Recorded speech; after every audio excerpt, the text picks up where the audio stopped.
It's a fairly small island, but the Japs have it well defended. We know from reconnaissance photography just about where they are, and it's your job to blast those defenses before the Marines go in. We'll come in this way, from southeast. Come up here, fella.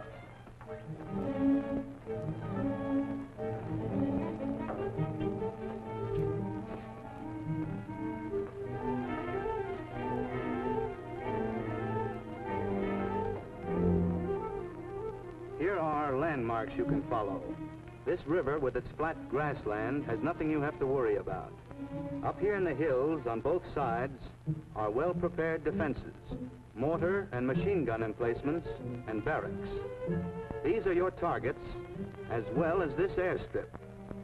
Don't waste anything on this river area. There's nothing there we can see. Go to it, and good luck.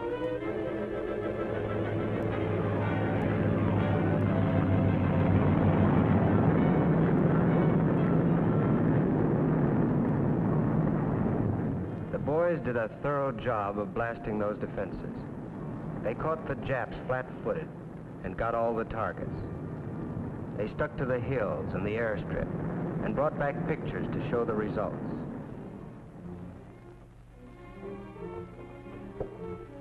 The planes cleared most of the prepared defenses, and the fleet's pounding it now.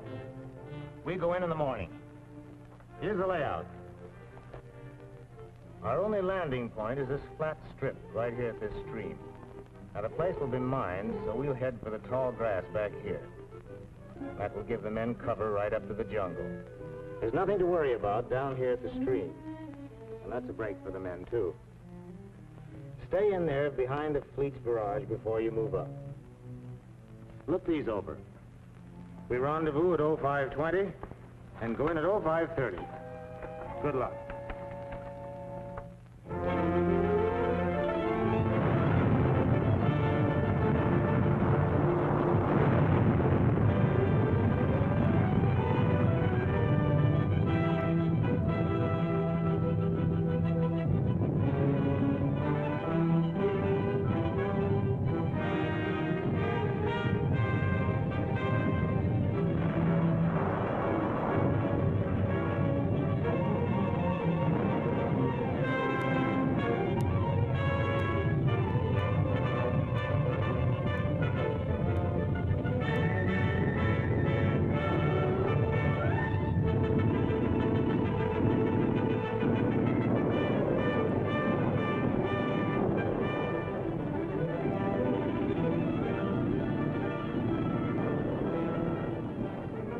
That grass was a break. We got to the beach all right and headed for the tall grass. We went through it slowly. We waited there until everything was set for us. And then we went in and got the Japs.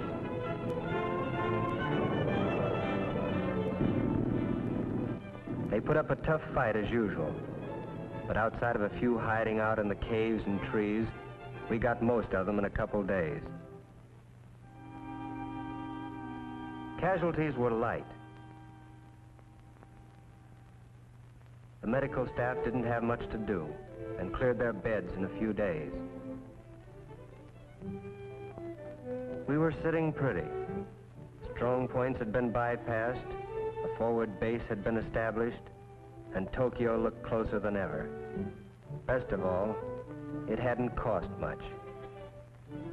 5,500 of us went in, and all but a few were getting set to move again. Then it began. It started slowly about 10 days after we came ashore. First, 7 men were brought in sick from the jungle. They didn't feel good. Headache and fever mostly. A few hours later, more patients. Then it grew like an avalanche. More cases, more every hour, until within a few days there were hundreds.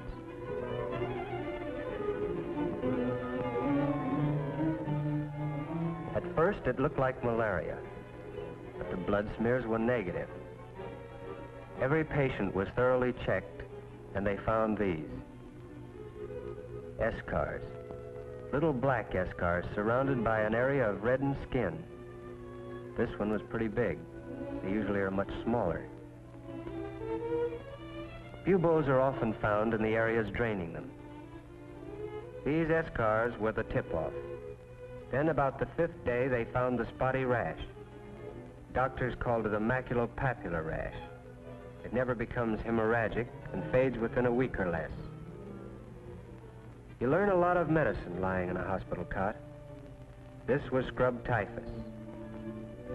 It has a lot of other names, but they all mean the same disease. Mite typhus, Japanese river fever, flood fever, coastal scrub typhus, Kedani fever, Tsutsugamushi, and in Japanese that means dangerous bug.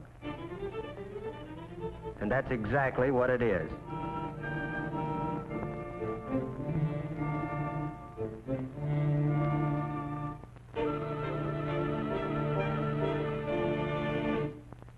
Headache and prostration are intense. Patients don't rest well.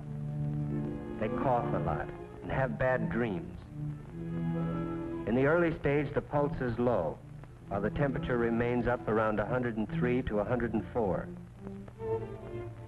As the disease progresses, the patient gets sicker.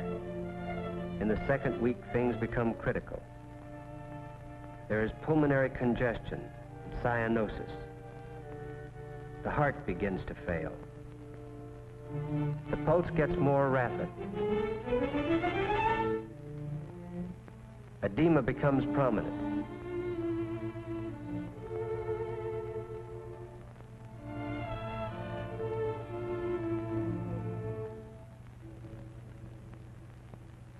Temporary auditory nerves may be common. Blood tests prove the diagnosis from the 8th to the 16th day. The wild Felix using Proteus OXK gives a definite positive, as does the complement fixation test. But the patient gets worse. He still has trouble resting. The dreams become worse, and in severe cases like this, merge into delirium and coma.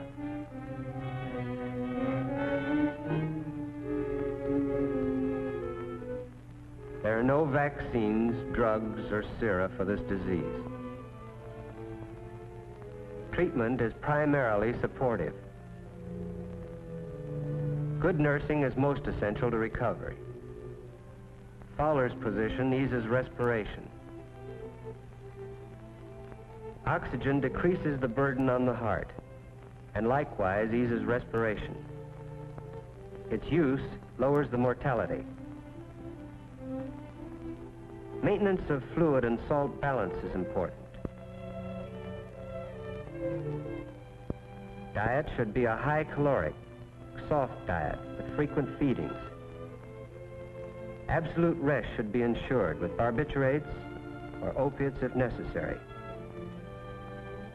And most of the cases pull through it all right. Between the 16th and the 21st day, the temperature drops to normal over a 3 to 4 day period.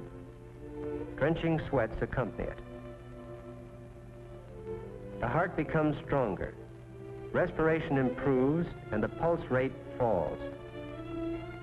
The edema subsides, leaving the patient wasted.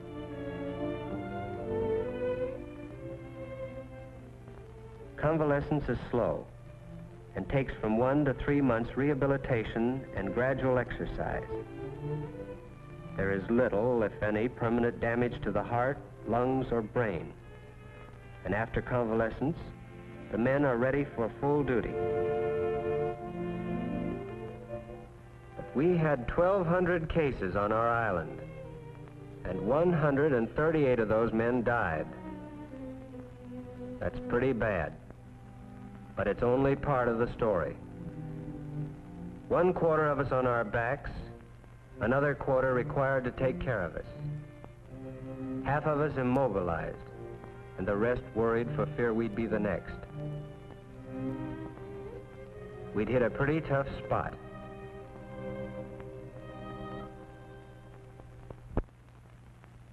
Some places have a lower mortality rate, down to about 5 out of 100 cases. In others, there may be 10, 15, or 20 out of every 100 cases. This may be explained by different strains of organisms in different areas. The Japs have it too, and bad. In Japan, the mortality may run as high as 40%. And that's where we're going. That's where we're going. It's another one of these small islands that the Japs have been quietly fortifying for the past 20 years. We have plenty of aerial reconnaissance photographs that show where the hot spots are. Here's a scale model of the whole works. You better look them over pretty carefully. You'll find plenty of things there to talk about when we get together later.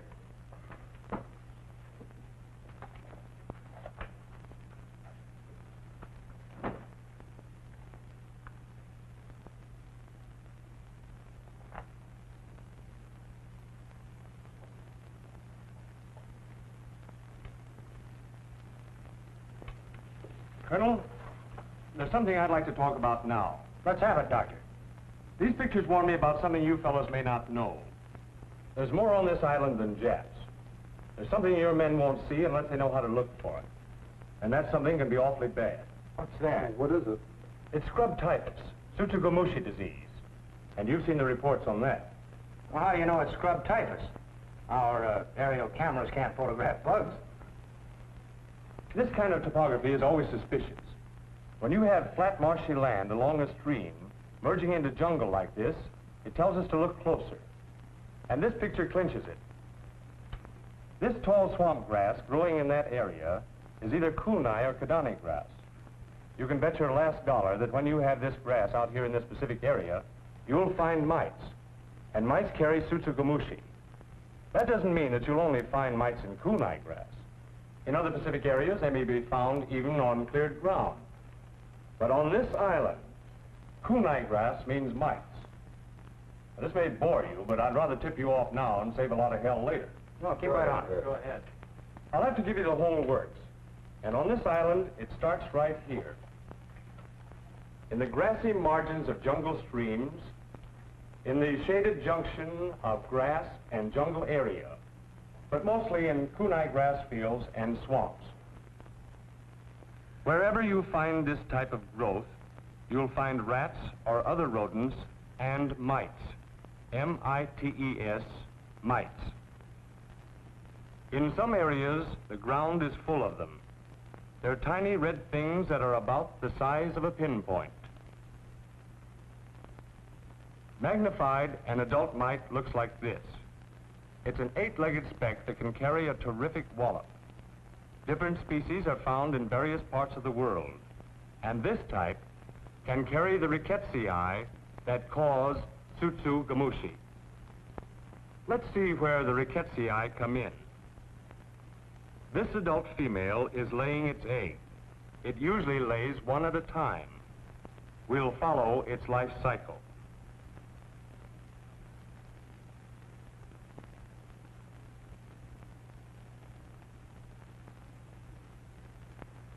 This is the larval mite, the chigger. It only has 6 legs and lives in the marshy ground or the vegetation there. It has one major desire at this stage, a blood meal. The chigger can't develop without blood and goes after it. Here the chigger is on a rat. It's not particular where the blood comes from. The proboscis goes in, usually at a hair follicle, injects salivary fluid, and draws out blood. This chigger got more than it bargained for. The rat was infected with the rickettsia of Tsutsugamushi. They go in with the blood and thrive there, but have no effect on their host. Having had its blood meal, the chigger drops off, goes underground, and becomes quiescent. It then goes through the nympho-chrysalis stage. 2 more legs develop. It emerges as a nymph, and from now on becomes a vegetarian. The nymph stays underground and grows into the adult mite. The adult mite is harmless to man because, like the nymph, it is a vegetarian. But this one still carries in its body the organism that causes Tsutsugamushi. It passes the rickettsia to its offspring in the egg.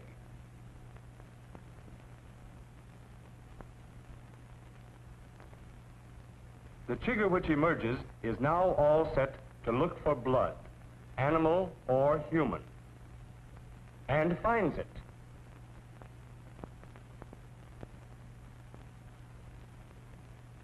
The proboscis goes in, salivary fluid is injected, but now rickettsia go in with it. The chigger has had his blood meal, and a new victim has been inoculated.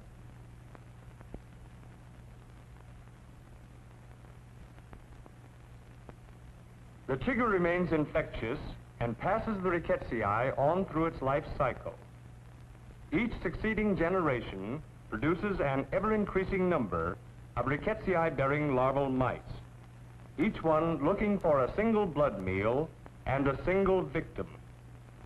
Multiply this by countless millions, and you find areas which are dangerous reservoirs of infection.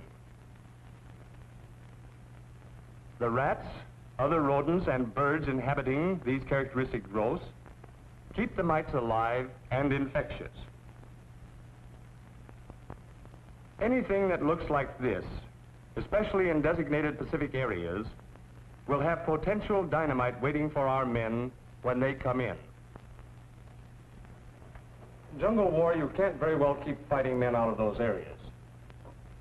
And the mites are so small you can't be on the lookout for them. But we have a solution.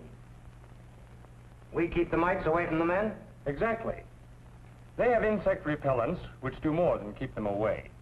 They kill the mites. All the clothing and blankets are impregnated with dimethyl phthalate or other repellent before the men go into those areas, and most of the danger is eliminated.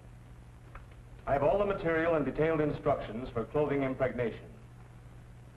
Will you prepare the necessary orders for my signature? We'll get that done immediately. We get together again at 1400. There's plenty of work ahead of us. The orders came through and things began to happen. To make certain it was done right and no one was left out, we mustered by companies and had the whole thing explained to us. Then we were told to break out our clothes and blankets. They really meant everything. Everything that we'd wear or use in a landing. Pants, shirts, blankets, socks.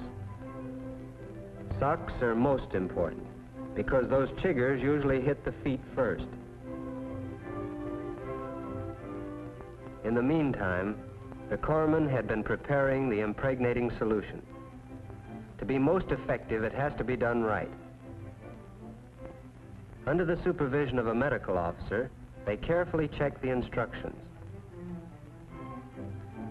These were printed in detail and told how to mix the soap and the repellent.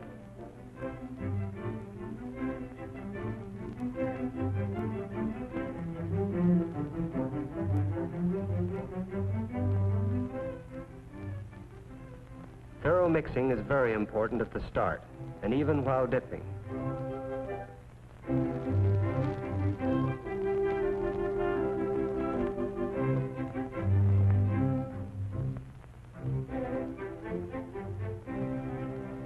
All clothing is checked before dipping.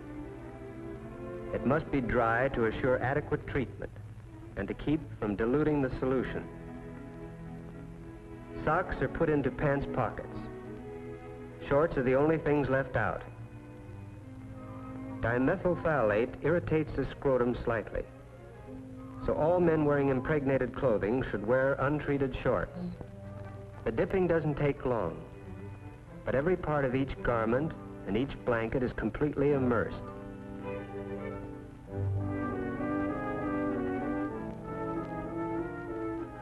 Then they're hung up to dry.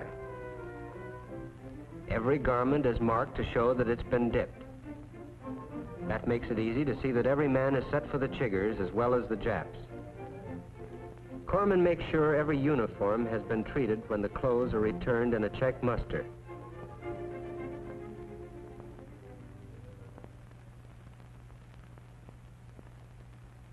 In a few days, we were ready to move, every man protected.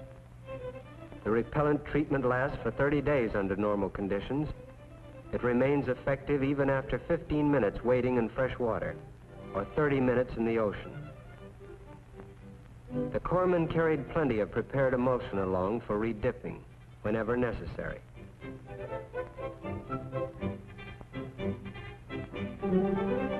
We didn't know where we were going. Scuttlebutt named every island in the Pacific, even Japan. When we heard the guns of the fleet, we knew we were pretty close.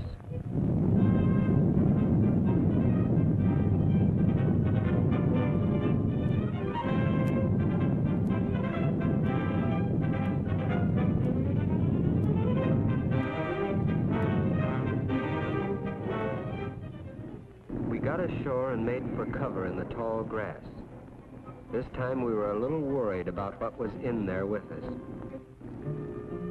For added protection, we applied the repellent to exposed areas, neck and hands.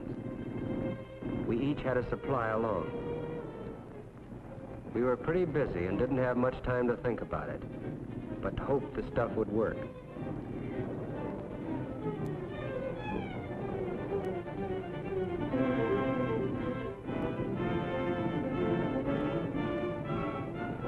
It wasn't long before we established a firm beachhead, pushed the Japs back to the other side of the island.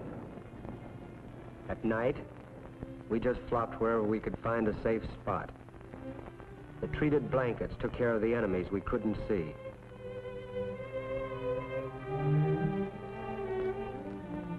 When we set up camp after the Japs were eliminated, the commanding officer and the medical men checked the camp site. They weren't taking any chances.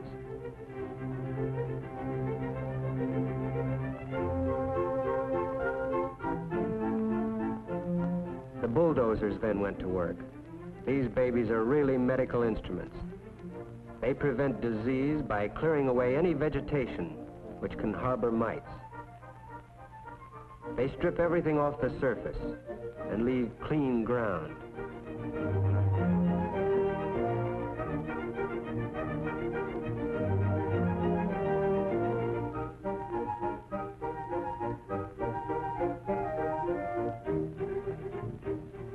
All the scrub and grass is burned to leave no breeding places for rats and chiggers. Cleared areas are sprinkled with powdered sulfur to kill any stray mites which have escaped the scraping.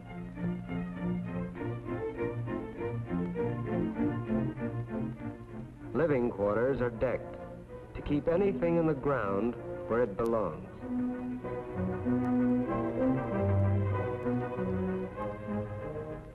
They really checked that camp. Nothing was left exposed where rats could get at it.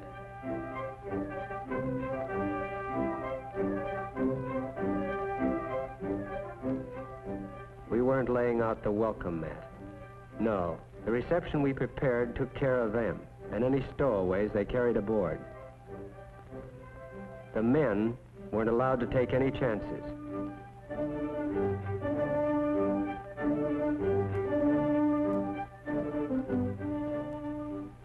All this showed results. There were men in the hospital, but they were mostly caused by the Japs. We had a few cases. Tsutsugamushi will always get the men who are a little careless. But most of us never forgot that even though the Japs were gone, we didn't have the island to ourselves.